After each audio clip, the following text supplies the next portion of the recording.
Immediate గా ముఖ్యమంత్రి అయిన నెల రోజులు కూడా కాలే రేవంత్ రెడ్డిని పక్క చీఫ్ మినిస్టర్ ని రిక్వెస్ట్ చేసి మన ఇద్దరం సమావేశం పెట్టుకోవాలా, నేను వస్తానని చెప్పి ఒక అడుగు తగ్గి ఈయన తెలంగాణ ముఖ్యమంత్రి సమావేశానికి పోయినాడు. అరే నీ మాదిరిగా జనంలోకి రావాలంటే చెట్లు నరకాల, జనంలోకి రావాలంటే హెలికాప్టర్లో పోతుంటే కింద పట్టణాల్లో షాపులు మూసేయాల.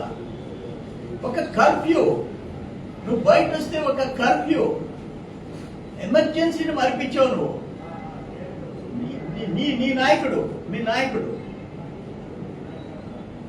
నాయకుడు మాదిరిగా ఈడీ కేసులు, సిబిఐ కేసులు 30 కేసుల్లో ఇరుక్కుని కేంద్రంలో వాటాలు తెచ్చుకునే దానికి తెచ్చుకోలేకపోయి తెచ్చిన ఆఖరికి అగ్రికల్చర్ లో అనేక స్కీమ్స్ లో 60-40.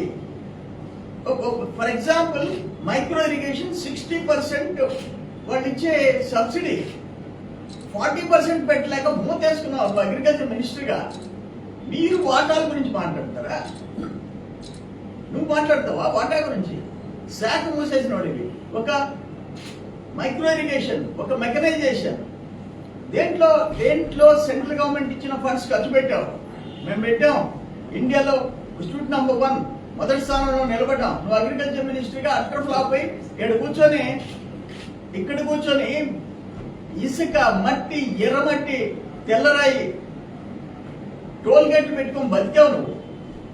నీ మీద 7 కేసులున్నాయి, 4 కల్తీ మద్యం, 3 నకిలీ పత్రాలు. చంద్రబాబు నాయుడు కాళ్ళు పట్టుకున్నాడు నువ్వు. 2014లో గవర్నర్ పరిపాలనలో కల్తీ మద్యం కాదు, కల్తీ మద్యం 5 మంది ప్రాణాలు తీసిన మద్యం, దాంట్లో నువ్వు ముద్దాయి. ఆ రోజు పోయి కాళ్ళు పట్టుకున్నావు, అయినా నువ్వు ముద్దాయిగా తప్పించుకోలేకపోయినావు. ఉండవు, వస్తాయి కేసులు. నా మీద 1000 కోట్ల ఆస్తులు పెట్టావు. నీ బతుకంతా తప్పుడు కూతులు, గొల్లి మాటలు, అది చేసేది దోపిడీ. ఏమైనా సుప్రీంకోర్టుకు పోయి కండిషన్ బెయిల్లో బతుకుతున్నావు నువ్వు. Supreme court condition బెయిల్లో బతుకుతున్నావు. మీ నాయకుడు 30 కేసులు, ఈడీ, సిబిఐ. మీ నాయకుడు తప్పించుకోలేడు, నువ్వు తప్పించుకోలేవు. ఇది అన్ఫార్చునేట్. ఇద్దరు ముఖ్యమంత్రులు కలుసుకుంటే బాబు గారు ఓటుకునే కేసులో జగన్మోహన్ రెడ్డి మాదిరిగా ప్యాలెస్కి పరిమితమైన పిల్లే చంద్రబాబు నాయుడు. జైలు పోతే లెక్క చేయలే. ఇది అన్ఫార్చునేట్. అక్కడన్నా ఏమైపోయిందంటే, మీరు 5 ఏళ్ళు రాష్ట్రాన్ని సర్వనాశనం చేసేసారు. ఇప్పుడు మళ్ళీ నీ సాక్షి, అసలు 4వ తేదీ రిజల్ట్ వచ్చినాయి జూన్ 4. మీ సాక్షిలో ఎద్దవ కూతులు, పిచ్చి కూతులు, అది చదివేవాళ్ళు ఎవరు లేరు. అక్కడ వాలంటీర్ల చేత డబ్బులు కట్టించుకొని ఆ సాక్షి పత్రిక సర్క్యులేషన్ పెంచుకోవాలని ప్రయత్నం చేస్తారు. ఒక రామోజీ, ఒక శైలజ కిరణ్ జైలుకి పంపించాలని 5 ఏళ్ళు ప్రయత్నం చేశాడు. ఆయన పెద్ద ఒక చరిత్ర సృష్టించాడు. ఒక పత్రికా రంగం దేశంలో, ఒక సినిమా రంగం, ఒక ఫిల్మ్ సిటీ, ఒక మార్గదర్శి, రోల్ మోడల్ అయితే ఆయన్ని జైలుకి పంపించడానికి ప్రయత్నం చేస్తాం. శైలజ కిరణ్ జైలుకి పంపించడానికి ప్రయత్నం చేశావు 5 ఏళ్ళు. నీ వల్ల కాలే. ఈ రోజు ఇంకా కారు కూతులు, నీ సాక్షి తెరిస్తే కారు కూతులు ప్రతిరోజు. ఎక్కడన్నా ఉందా ఇది? ఎప్పుడన్నా చూసామా? తిరుమల గురించి వాటాడతారా? తిరుమల అంటే తిరుమల పరువు తీసింది కాంగ్రెస్ టైంలో 3 కొండలు అని చెప్పి ఈ 5 సంవత్సరాల్లో కోట్లు దోచుకున్నారు. 5 సంవత్సరాల్లో భ్రష్టు పట్టించారు, వ్యవస్థను భ్రష్టు పట్టించారు. తిరుమల 7 కొండల్లో కోట్ల మంది దర్శనం చేసుకునే తిరుమల ప్రపంచంలో నంబర్ 1, అత్యంత ఎక్కువ మంది భక్తులు పోయే ప్లేస్ ఎక్కడన్నా ఉందంటే all over the world number 1 Tirumala. ప్రపంచంలో. దాన్ని ఏం చేశారు మీరు కరప్షన్ సెంటర్గా మార్చుకున్నారు. నువ్వు తిరుమల గురించి మాట్లాడతావా? కాకని ఇది దురదృష్టం. అంటే వీళ్ళు ఎట్లా తయారైపోయినారంటే ఏదైనా వాగితే సరిపోద్ది, ఏదైనా మాట్లాడొచ్చు. బెంగళూరు ఆయన డ్రగ్స్ అంట. డ్రగ్స్ చంద్రబాబు నాయుడు టైంలో ఆంధ్రాలో డ్రగ్స్ చెడ్డ పేరు వచ్చింది. అరే వాళ్ళు ఏం మాట్లాడారు?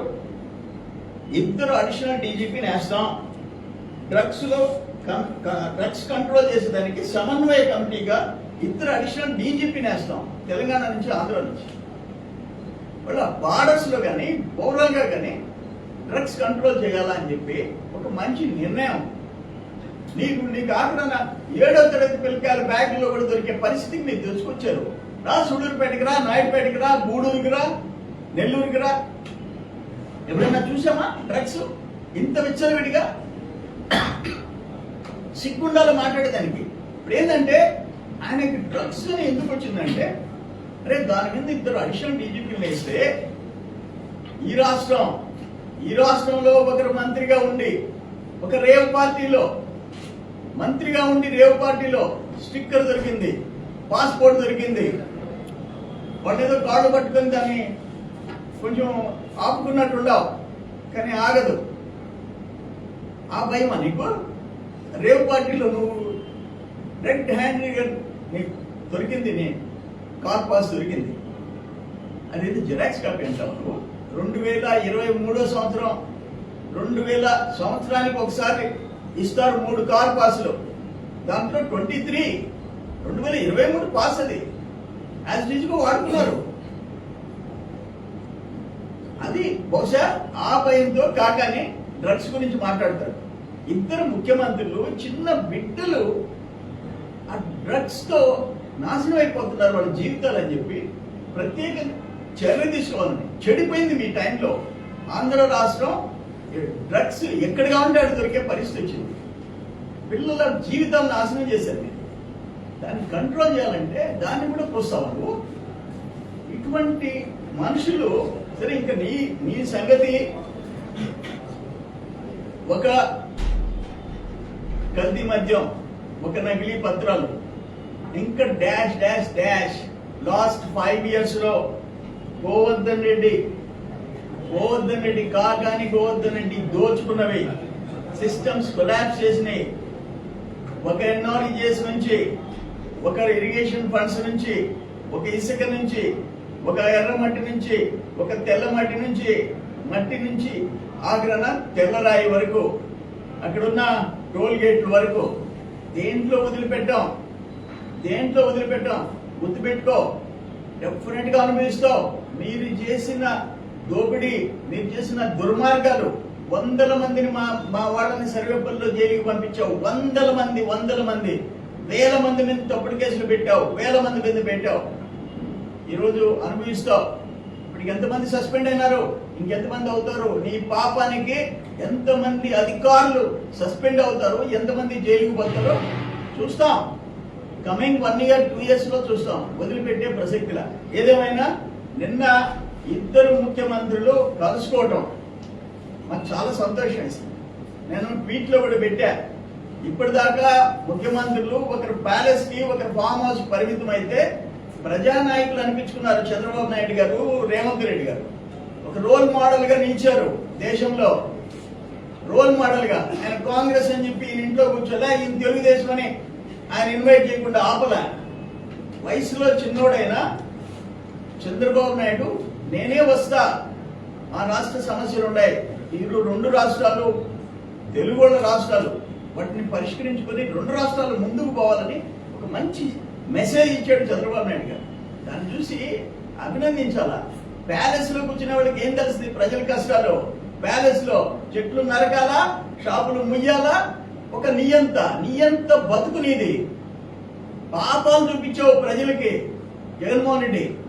నువ్వు ఇప్పుడు ఆయన ఒక ఈ ముఖానికి అసలు అది కూడా తెలీదు. ఆ వివరాలు, ఆ నోట్ అంతా సాక్షి పేపర్ నుంచి వచ్చింది, అక్కడి నుంచి సజ్జల కుమారుడి దగ్గర నుంచి వచ్చింది. దాన్ని చదువుతా కూర్చున్నాడు ఒక గంట సేపు. కాకని అని దీన్ని తీవ్రంగా ఖండిస్తున్నాం. నేను చెప్తున్నా, ఇంకా నోరు పారేసుకుంటే, బాబు గారి మీద నువ్వు నోరు పారేసుకుంటే నిన్ను వదిలిపెట్టే ప్రసక్తి.